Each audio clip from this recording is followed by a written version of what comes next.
Hello everyone, कैसे हैं आप सभी। मैं आशा करती हूँ कि आप सभी स्वस्थ होंगे। आपके लिए बिहार लोक सेवा आयोग द्वारा आयोजित बिहार शिक्षक यानी उच्च माध्यमिक विद्यालय अध्यापक की जो परीक्षा होने वाली है उसके लिए प्रैक्टिस सेट लेकर आए हैं। यानी जिन लोगों का बायोलॉजी सब्जेक्ट है जिसमें जूलॉजी बॉटनी से प्रश्न पूछे जाते हैं तो उन लोगों के लिए ये प्रैक्टिस सेट बहुत ही महत्वपूर्ण भूमिका निभाएंगे। चलिए बिना देरी किए हम अपने प्रश्न को देख लेते हैं, और यदि इससे पहले आप चैनल पर नए हैं तो प्लीज़ चैनल को सब्सक्राइब कर लीजिएगा। आज का हमारा जो पहला प्रश्न है इसमें पूछा है, किरेटिन एक प्रोटीन है जिसमें अधिक मात्रा में होता है।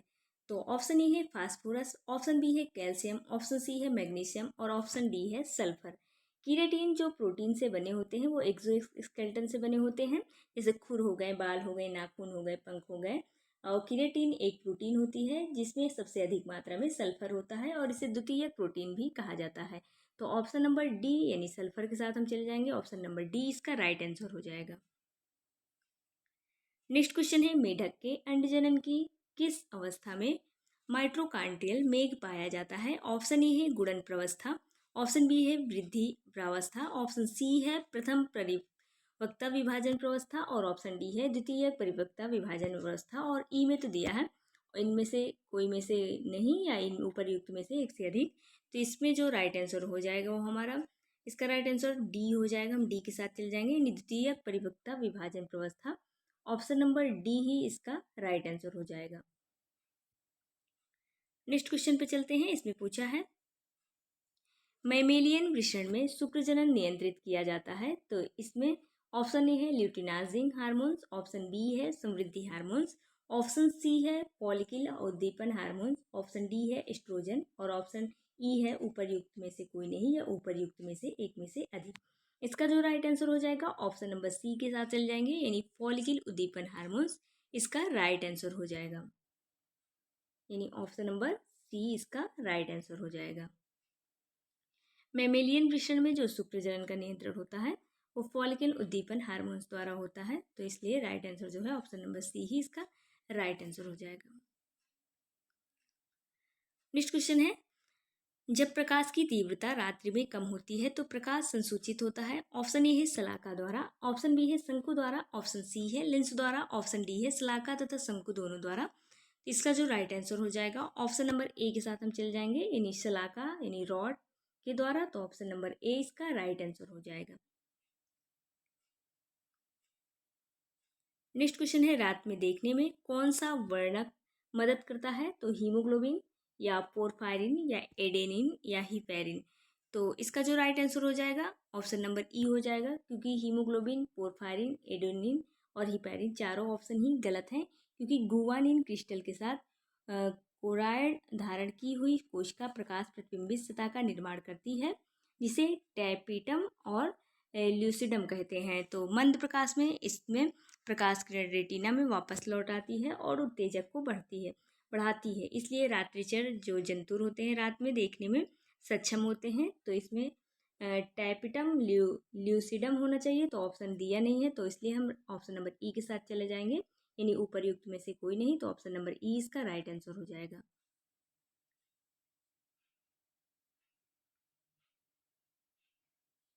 नेक्स्ट क्वेश्चन पे चलते हैं। इसमें पूछा है, मेटानिफ्रिक वृक्क पाए जाते हैं। तो ऑप्शन ए है केवल सरीसृप में, ऑप्शन बी है केवल पक्षी में, ऑप्शन सी है केवल स्तनधारी में, ऑप्शन डी है सरीसृप, पक्षी और स्तनधारी तीनों में। इसका जो राइट आंसर हो जाएगा ऑप्शन नंबर डी के साथ हम चले जाएंगे, यानी सरीसृप, पक्षी और स्तनधारी तीनों में ही पाए जाते हैं। यानी टैडपोल में प्रोनेफोस प्रकार के वृक्क पाए जाते हैं तथा वयस्क मेढक में मेमोनेसोफ्रोस प्रकार के वृक्क पाए जाते हैं, और सभी वयस्क सरीसृप और पक्षी और स्तनधारी में मेटानिफ्रिक वृक्क पाए जाते हैं। तो इसलिए राइट आंसर जो है ऑप्शन नंबर डी के साथ हम चले जाएंगे, ऑप्शन नंबर डी ही इसका राइट आंसर हो जाएगा। नेक्स्ट क्वेश्चन पे चलते हैं। इसमें पूछा है, निम्नलिखित में से कौन लसिका में नहीं पाया जाता। तो पानी या विलेय या ल्यूकोसाइट्स या लाल रक्त कणिकाएं। इसका जो राइट आंसर हो जाएगा ऑप्शन नंबर डी के साथ हम चले जाएंगे, लाल रक्त कणिकाएं नहीं पाई जाती। तो ऑप्शन नंबर डी ही इसका राइट आंसर हो जाएगा, यानी लाल रक्त कणिकाएं। लसिका जो होता है वो एक रंगहीन तरल पदार्थ होता है जो ऊतकों एवं रुधिर वाहिनियों के बीच में के रिक्त स्थानों में पाया जाता है और यह रुधिर प्लाज्मा का ही अंश है जो रक्त कोशिकाओं की पतली दीवारों से विसरण द्वारा बाहर निकलने से बनता है। इसके साथ श्वेत रक्त कणिकाएं बाहर आ जाती हैं, परंतु इसमें लाल रक्त कणिकाएं नहीं होती हैं, तो इसलिए राइट आंसर लाल रक्त कणिकाएं हो जाएगा। नेक्स्ट क्वेश्चन पे चलते हैं। इसमें पूछा है कार्बन डाइऑक्साइड ज़्यादातर रक्त द्वारा किस रूप में वहन किया जाता है? तो बाइकार्बोनेट या विलयन में या कार्बोनिक अम्ल में या कार्बन डाइऑक्साइड मुक्त। तो इसका जो राइट आंसर हो जाएगा ऑप्शन नंबर ए के साथ हम चले जाएंगे, यानी बाइकार्बोनेट के रूप में वहन करता है, इसलिए राइट आंसर जो है बाइकार्बोनेट, ऑप्शन नंबर ए इसका राइट आंसर हो जाएगा। नेक्स्ट क्वेश्चन है रुधिर है एक तो एरियोलर ऊतक है या संयोजी ऊतक है या तरल संयोजी ऊतक है या रेटिकुलर संयोजी ऊतक है। इसका जो राइट आंसर हो जाएगा रुधिर क्या होता है, एक तरल संयोजी ऊतक होता है, तो ऑप्शन नंबर सी के साथ हम चल जाएंगे, ऑप्शन नंबर सी ही इसका राइट आंसर हो जाएगा। नेक्स्ट क्वेश्चन पे चलते हैं। इसमें पूछा है साइटोक्रोम ऑक्सीडेजेस पाए जाते हैं, तो ऑप्शन ए है माइट्रोकांडिया के क्रिस्टी पर, ऑप्शन बी है माइट्रोकांडिया के बाहरी दीवार पर, और ऑप्शन सी है माइट्रोकांडिया के मैट्रिक्स पर, और ऑप्शन डी है लाइसोसोम पर। तो इसका जो राइट आंसर हो जाएगा हम ऑप्शन नंबर ए के साथ चले जाएंगे।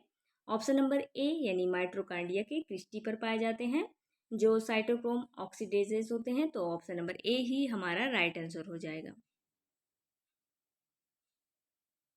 नेक्स्ट क्वेश्चन है लेक्टियस वाहनियाँ पाई जाती हैं, इसमें किसमें पाई जाती हैं? ऑप्शन ए दिया है यकृत में यानी लीवर, ऑप्शन बी स्प्लीन यानी पीहा में, ऑप्शन सी है गाल ब्लैडर यानी गाल ब्लैडर में, और ऑप्शन डी है पैंक्रियाज यानी अग्न्याशय में। गाल ब्लैडर जो होता है वो पित्त की थैली को बोलते हैं, तो इसका जो राइट आंसर हो जाएगा ऑप्शन नंबर ई के साथ हम चले जाएंगे, क्योंकि इसमें का कोई भी ऑप्शन सही नहीं है। यानी लेक्टियल्स वाहनियाँ विली में पाई जाती हैं, जो लेक्टियल्स एक लिम्फेटिक कैपिलरी हैं यह छोटी आंत में विलाई में आहार संबंधित वसा का अवशोषण करती है। तो छोटी आंत इसमें दिया नहीं है विलाई के बारे में, इसलिए हम ऑप्शन नंबर ई के साथ चले जाएंगे, यानी ऊपर युक्त में से कोई नहीं। तो इसका जो right answer option number E ही हमारा राइट आंसर हो जाएगा। नेक्स्ट क्वेश्चन है बृहदांत्र के संकुचन से इसकी दीवार छोटी थैली की एक श्रृंखला बनाती है जिसे कहा जाता है, तो हॉस्ट्रा कहा जाता है या लीवर कुहन की दरारें कहा जाता है या जाइमोजन की कोशिकाएं कहा जाता है या टीनिया कहा जाता है। इसका जो राइट आंसर हो जाएगा वो ऑप्शन नंबर ए के साथ हम चले जाएंगे, यानी हॉस्ट्रा इसका राइट आंसर हो जाएगा, ऑप्शन नंबर ए ही इसका राइट आंसर हो जाएगा। और ये हौस्ट्रा होता क्या है, यानी बृहदांत्र जो बड़ी आंत होती है उसके जो संकुचन से इसकी दीवार पर छोटी थैली यानी पैकेट जैसी संरचना पाई जाती है, तो इसे ही हौस्ट्रा कहा जाता है, यानी बड़ी आंत में पाई जाती है संकुचन की अवस्था में, इसलिए इसका हौस्ट्रा कहा जाता है। तो ऑप्शन नंबर ए ही इसका राइट आंसर हो जाएगा। चलिए नेक्स्ट क्वेश्चन देख लेते हैं। नेक्स्ट क्वेश्चन में पूछा है पाचन से जुड़ी निम्नलिखित में से किस स्राव में एंजाइम नहीं होते हैं? तो ऑप्शन ए है पित्त यानी बाइल जूस, और ऑप्शन बी है गैस्ट्रिक रस, ऑप्शन सी है लार यानी सलाइवा, ऑप्शन डी है ग्नासयी रस या पैंक्रियाटिक जूस जिसको बोलते हैं। तो इसका जो राइट आंसर हो जाएगा ऑप्शन नंबर ए के साथ चले जाएंगे। इसमें जो पित्त होता है यानी बाइल जूस होता है उसमें कोई भी एंजाइम नहीं पाए जाते हैं, तो यही हमारा राइट आंसर हो जाएगा। यानी जो यकृत में पित्त रस जो है बनता है और उसके बाद गाल ब्लैडर यानी पित्ताशय में पित्त रस जो है संग्रहित हो जाता है, और इसको पचाने का कार्य कौन करता है? तो अग्न्याशय से एक एंजाइम निकलता है जिसे लाइसोसोम कहते हैं एंजाइम, वही जो है पित्त का खंडन करता है जिससे वसा का पाचन होता है। तो ऑप्शन नंबर ए इसका राइट आंसर हो जाएगा, क्योंकि पित्त में कोई एंजाइम नहीं पाए जाते हैं। नेक्स्ट क्वेश्चन पे चलते हैं। नेक्स्ट क्वेश्चन है हमारा, नेक्स्ट क्वेश्चन 14 में पूछा है विटामिन के का संरचनात्मक अनुरूप जो कि प्रतिस्कंदी के रूप में प्रयुक्त होता है वह क्या है?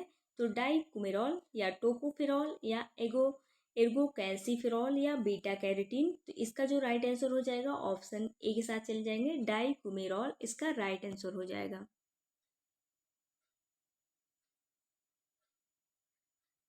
नेक्स्ट क्वेश्चन है, इसमें पूछा है निम्नलिखित में से मनुष्य का सबसे निकट संबंधी है, तो ओरंगुटान है या जावा मानव है या क्रोमैग्नॉन मानव है या हीडलबर्ग मानव है।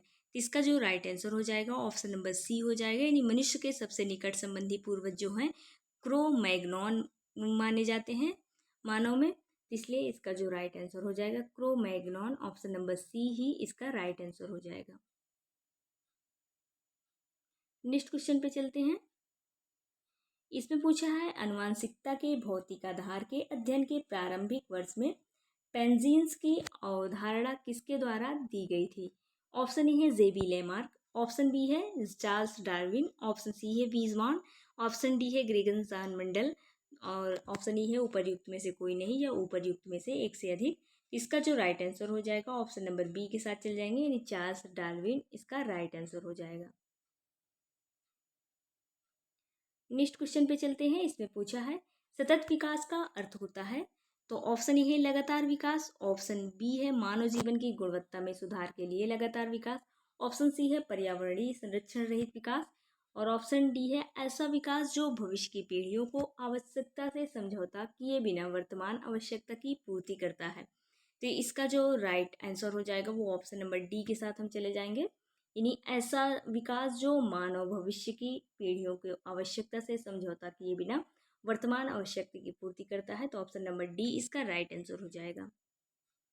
नेक्स्ट क्वेश्चन पे चलते हैं। इसमें पूछा है पृथ्वी पर जीवन की उत्पत्ति के समय निम्नलिखित में से कौन सी गैस मुक्त अवस्था में मौजूद नहीं होती है, तो हाइड्रोजन, अमोनिया या मीथेन या ऑक्सीजन। तो इसका जो राइट आंसर हो जाएगा ऑप्शन नंबर डी हो जाएगा, यानी पृथ्वी की उत्पत्ति जब हुई थी जीवन की उत्पत्ति तो उसमें ऑक्सीजन नहीं थी, तो ऑप्शन नंबर डी इसका राइट आंसर हो जाएगा। नेक्स्ट क्वेश्चन है समजात संरचनाओं का अस्तित्व निम्नलिखित में से किस घटना का सुझाव देता है। ऑप्शन ए है अपसारी विकास का, ऑप्शन बी है अभिसारी विकास का, ऑप्शन सी है सूक्ष्म विकास का और ऑप्शन डी है बृहत विकास का। इसका जो राइट आंसर हो जाएगा ऑप्शन नंबर ए अपसारी विकास के साथ हम चले जाएंगे, यानी डाइवर्जेंट इवोल्यूशन, तो ऑप्शन नंबर ए इसका राइट आंसर हो जाएगा। नेक्स्ट क्वेश्चन है तितली, पक्षी और चमगादड़ के पंख होते हैं तो समजात अंग होते हैं या समवृत्ति अंग होते हैं या असंबंधित अंग होते हैं, तो इसका जो राइट आंसर हो जाएगा समवृत्ति अंग के साथ हम चले जाएंगे, यानी समवृत्ति अंग analogous organs, option number B इसका राइट आंसर हो जाएगा। नेक्स्ट क्वेश्चन है हार्डी वेनबर्ग साम्यता प्रभावित होती है तो उत्परिवर्तन के द्वारा या प्राकृतिक प्रण के द्वारा या किसी के द्वारा नहीं या दोनों के द्वारा, तो इसका जो राइट आंसर हो जाएगा ऑप्शन नंबर डी के साथ हम चले जाएंगे, इन्हीं दोनों के द्वारा होता है, उत्परिवर्तन के द्वारा भी और प्राकृतिक प्रण के द्वारा भी, तो इसका जो राइट आंसर है ऑप्शन नंबर डी के साथ हम चले जाएंगे, यानी बोथ के साथ चले जाएंगे। नेक्स्ट क्वेश्चन है जब एक वेक्टर वाहक के डीएनए अणु में बाहरी डीएनए का टुकड़ा यानी भाग जो होता है जोड़ा जाता है, जब इसे कहते हैं तो ट्रांसपोजोन कहते हैं या प्रमोटर कहते हैं या काइमेरिक डीएनए कहते हैं या सटक वाहक कहते हैं। इसका जो राइट आंसर हो जाएगा वो ऑप्शन नंबर सी के साथ हम चले जाएंगे, यानी सटक वाहक इसका राइट आंसर हो जाएगा। ऑप्शन नंबर डी इसका राइट आंसर, सॉरी इसका सटक वाहक नहीं होगा बल्कि इसका जो राइट आंसर हो जाएगा वो ऑप्शन नंबर सी हो जाएगा, यानी काइमेरिक डीएनए हो जाएगा। इस काइमेरिक डीएनए इसका राइट आंसर हो जाएगा, यानी जब एक वेक्टर के डीएनए अणु को बाहरी डीएनए का टुकड़ा जोड़ा जाता है तो इसे काइमेरिक डीएनए कहा जाता है। नेक्स्ट क्वेश्चन है लिंकेज शब्द का प्रयोग किसके द्वारा किया गया था, तो वाल्टर सटन द्वारा या थियोडोर बोवेरी द्वारा या हेनकिंग द्वारा या थॉमस हंट मॉर्गन द्वारा। इसका जो राइट आंसर हो जाएगा वो ऑप्शन नंबर डी के साथ हम चले जाएंगे, यानी थॉमस हंट मॉर्गन इसका राइट आंसर हो जाएगा। नेक्स्ट क्वेश्चन है जीन बने होते हैं तो हिस्टोन से या लिपोप्रोटीन से या हाइड्रोकार्बन से या पॉलीन्यूक्लियोटाइड से, तो इसका जो राइट आंसर हो जाएगा ऑप्शन नंबर डी पॉलीन्यूक्लियोटाइड से बने होते हैं जो जीन होते हैं, तो ऑप्शन नंबर डी इसका राइट आंसर हो जाएगा। नेक्स्ट क्वेश्चन है आरएनए से डीएनए का संश्लेषण कहलाता है तो पुनः प्रतिकरण कहलाता है या प्रतिलेखन यानी अनुलेखन कहलाता है जिसको ट्रांसक्रिप्शन कहते हैं या अनुवादन कहते हैं या ट्रांसलेशन जिसको बोलते हैं या परिवर्तन यानी ट्रांसलेशन कहते हैं। तो इसका जो राइट आंसर हो जाएगा वो ऑप्शन नंबर ए के साथ हम चले जाएंगे, यानी आरएनए से डीएनए का जो संश्लेषण होता है उसे पुनः प्रतिकरण या रिवर्स ट्रांसक्रिप्शन कहते हैं। तो ऑप्शन नंबर ए इसका राइट आंसर हो जाएगा। नेक्स्ट क्वेश्चन पे चलते हैं। इसमें पूछा है डीएनए पॉलीमरेज सर्वाधिक क्रियाशील होता है। चलिए ऑप्शन देख लेते हैं। ऑप्शन ए दिया है प्रोफेज, ऑप्शन बी है मेटाफेज, ऑप्शन सी है अवस्था में, ऑप्शन डी है G2 अवस्था में। तो इसका जो राइट आंसर हो जाएगा, इसका right answer option number C हो जाएगा, यानी इस अवस्था में, इस अवस्था इसका राइट आंसर हो जाएगा। यानी डीएनए पॉलीमरेज सर्वाधिक क्रियाशील जो होते हैं वो इस अवस्था में होते हैं। तो ऑप्शन नंबर सी इसका राइट आंसर हो जाएगा। नेक्स्ट क्वेश्चन है, अपकेंद्रण के दौरान कौन सा कोशिका अंग कम गति पर तलछट करेगा। तो ऑप्शन ए है माइट्रोकांडिया, ऑप्शन बी है केंद्रक, ऑप्शन सी है गोल्जिका, ऑप्शन डी है राइबोसोम। इसका जो राइट आंसर हो जाएगा ऑप्शन नंबर बी के साथ हम चले जाएंगे, यानी ऑप्शन नंबर बी में क्या दिया है, केंद्रक दिया है। तो ऑप्शन नंबर बी ही इसका केंद्रक जो है न्यूक्लियाई इसका राइट आंसर हो जाएगा। नेक्स्ट क्वेश्चन है, लगभग सभी पादप कोशिकाओं में नहीं मिलता है। तो तारक केंद्र नहीं होता या एक बड़ी केंद्र की राजधानी नहीं होती है, राइबोसोम 70S और राइबोसोम 80S नहीं होते। तो इसका जो राइट आंसर हो जाएगा ऑप्शन नंबर किसके साथ हम चल जाएंगे, ऑप्शन नंबर ए के साथ चल जाएंगे। यानी तारक का जो होते हैं प्लांट सेल में नहीं पाए जाते बल्कि ये एनिमल सेल में पाए जाते हैं, इसलिए तारक का यानी सेंट्रोसोम इसका राइट आंसर हो जाएगा। नेक्स्ट क्वेश्चन है, जीवन का भौतिक आधार है। तो ऑप्शन ए है कोशिका, ऑप्शन बी है न्यूक्लियस, ऑप्शन सी है प्रोटोप्लाज्म, ऑप्शन डी है आहार। तो इसका जो राइट आंसर हो जाएगा ऑप्शन नंबर सी के साथ चले जाएंगे, यानी प्रोटोप्लाज्म जो है जीवन का भौतिक आहार माना जाता है, इसलिए राइट आंसर जो है ऑप्शन नंबर सी हो जाएगा। नेक्स्ट क्वेश्चन है, ऑक्सीसोम्स उपस्थित होते हैं। तो ऑप्शन ए है माइट्रोकांडिया के भीतर, ऑप्शन बी है लवक के भीतर, ऑप्शन सी है लाइसोसोम के भीतर, ऑप्शन डी है गोल्जिकाय के भीतर। तो इसका जो राइट आंसर हो जाएगा ऑप्शन नंबर ए माइट्रोकांडिया हो जाएगा।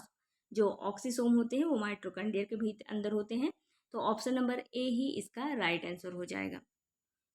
नेक्स्ट क्वेश्चन है, तीन आधारभूत चारित्रिक विशेषता निम्नलिखित में से किस वयस्क में पाई जाती है। तो कशेर की बतानी है। तो ऑप्शन ए है डोलियोलम, ऑप्शन बी है बैक्रियोस्टोमा, ऑप्शन सी है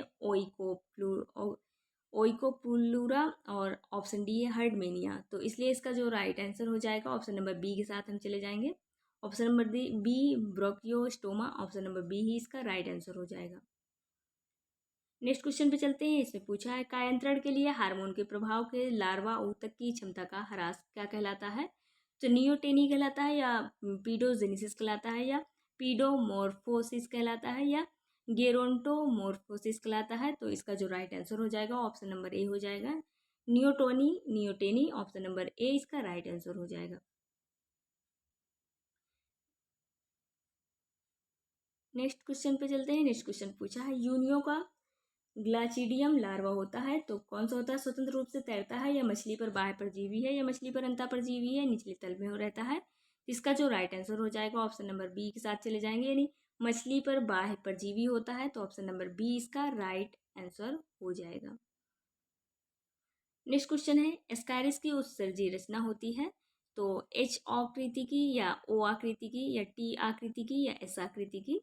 यानी एस सेप या ओ सेप या टी सेप या एस सेप, एच ओ टी एस किस सेप में होती है। तो इसका जो राइट आंसर हो जाएगा ऑप्शन नंबर ए, यानी जो एस्कारिस की उत्सर्जी संरचना होती है वो एच सेप में होती है, यानी अल्फाबेटिकली एच। इसका राइट आंसर ए हो जाएगा। नेक्स्ट क्वेश्चन है, फ्लेम कोशिकाएं मुख्य उत्सर्जी संरचना होती हैं, जो सीलेंट्रेटा की, या प्लेथियनमंथिस की, यानी लीडा की, या काइनोडर्मेटा की। इसका जो राइट आंसर हो जाएगा ऑप्शन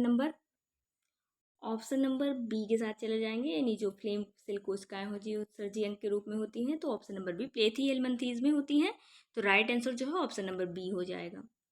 नेक्स्ट क्वेश्चन है, निडेरियन है तो आगुहिकी, या दीर्घगुहिकी, या आत्रगुहिकी, या कट प्रगुहिकी। तो इसका जो राइट आंसर हो जाएगा ऑप्शन नंबर किसके साथ चले जाएंगे, हम ए के साथ चले जाएंगे, यानी आगुहिकी होते हैं, यानी एसिलोम होते हैं जो निडेरिया होते हैं।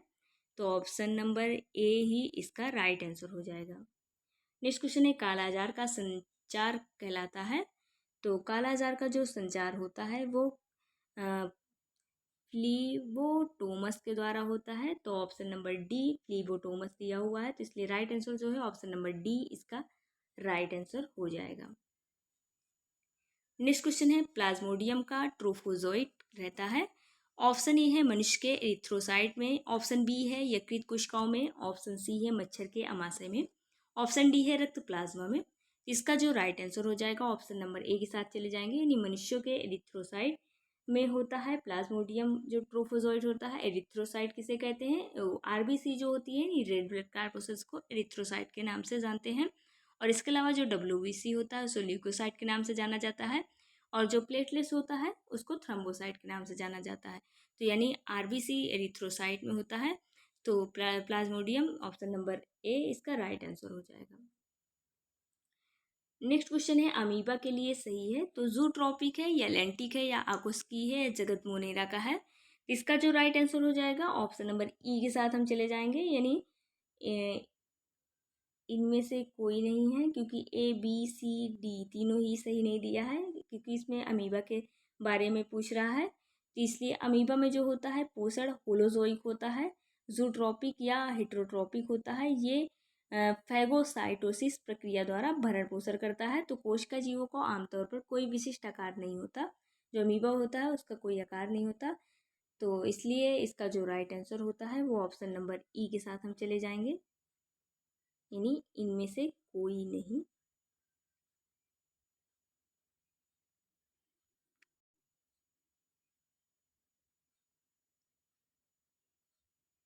इसका जो राइट आंसर हो जाएगा वो ई हो जाएगा। और नेक्स्ट का जो है शाकाहारी समुद्री स्तनधारी गण से संबंधित है, इसका जो राइट आंसर हो जाएगा सिरेनिया, यानी ऑप्शन नंबर सी हो जाएगा। ऐसे ही डेली प्रैक्टिस सेट चैनल पे कराए जाते हैं। यदि आप चैनल पे नए हैं तो चैनल को प्लीज़ सब्सक्राइब कर लीजिएगा। धन्यवाद।